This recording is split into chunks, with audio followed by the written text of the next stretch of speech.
Deputy CM Pawan Kalyan గురించి comedian and hero అయినటువంటి సుధాకర్ ఒక ఇంట్రెస్టింగ్ ముచ్చటని చెప్పుకుంటూ వచ్చిండు. రీసెంట్ గా పవన్ కళ్యాణ్ గురించి చెప్పిన మాటలు ఇప్పుడు అవి ట్రెండింగ్ లకు పోతున్నాయి. సుధాకర్ చిన్న కొడుకు బెన్నీతో కలిసి తాజాగా ఒక ఇంటర్వ్యూ ఇచ్చుకొచ్చిండు.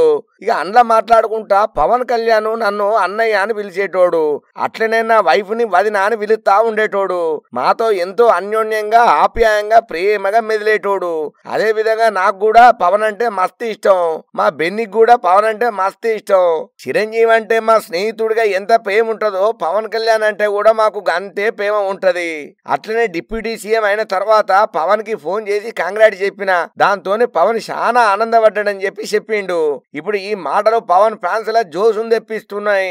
ఇక సుధాకర్ పవన్ గోకులంలో సీత, సుస్వాగతం, ఖుషి సినిమాలలో కలిసి యాక్ట్ చేసిండ్రు.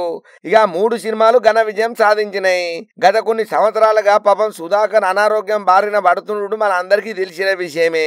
అప్పట్లో కూడా కోమాలకు పోయిండనే ముచ్చట్లు కూడా మనం శాన్నే విన్నాము. ప్రస్తుతానికైతే పాపం ఆయన ఆరోగ్యం నిలకడగానే ఉన్నది, కానీ మనం చూసిన సుధాకర్ అయితే ఈ రోజు ఆయన ముఖంలోనైతే కనబడతలేడు. వయసుతో పాటు ఆరోగ్య సమస్యలు కూడా ఉన్నాయి. ఇక ఆయన తెలుగు తమిళ భాషలలో కలిపి దగ్గర 600 సినిమాలు తనక చేసిండు. ఇలా హీరోగా చేసిండు, విలన్ గా చేసిండు, కమెడియన్ గా చేసిండు, క్యారెక్టర్ ఆర్టిస్ట్ గా చేసిండు. ఇంకా దాంతో పాటు కొన్ని సినిమాలను కూడా సొంతంగా నిర్మాణం కూడా చేసిండు. అట్లనే ఈ సుధాకర్ సార్ కు ఇండస్ట్రీలో ఒక మంచి పేరున్నది, మంచి మనిషి, 10 మందితోని నవ్వుతూ నవ్విస్తూ నవ్వుకుంటూ ఉంటాడు అని. ఏదేమైనా ఒకప్పుడు సినిమాలలో చక్రం తిప్పినటువంటి సుధాకర్ కు ఇప్పుడు మనం చూస్తున్న ఈ సుధాకర్ సార్ కు చాలా తేడా అని చెప్పి పాపం చాలా మంది ఫీల్ కాబట్టిండ్రు. ఏదేమైనా పవన్ కళ్యాణ్ కు ఫోన్ చేయగానే పవన్ కళ్యాణ్ రియాక్ట్ అయ్యి ధన్యవాదాలు రిటర్న్ చెప్పుడు కూడా ఒక గొప్ప ముచ్చట్నే అనుకోవాలి.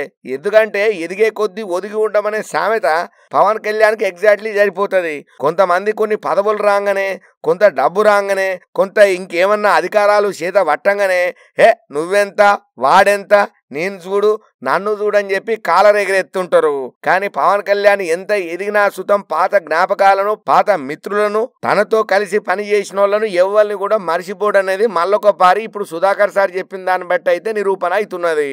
ఏదేమైనా గానీ సుధాకర్ గారి ఆరోగ్యం కుదుటపడి ఆయన నిండు నూరేళ్లు ఆయుర ఆరోగ్యాలతోటి ఉండాలని చెప్పి మనం కూడా కోరుకుందాం.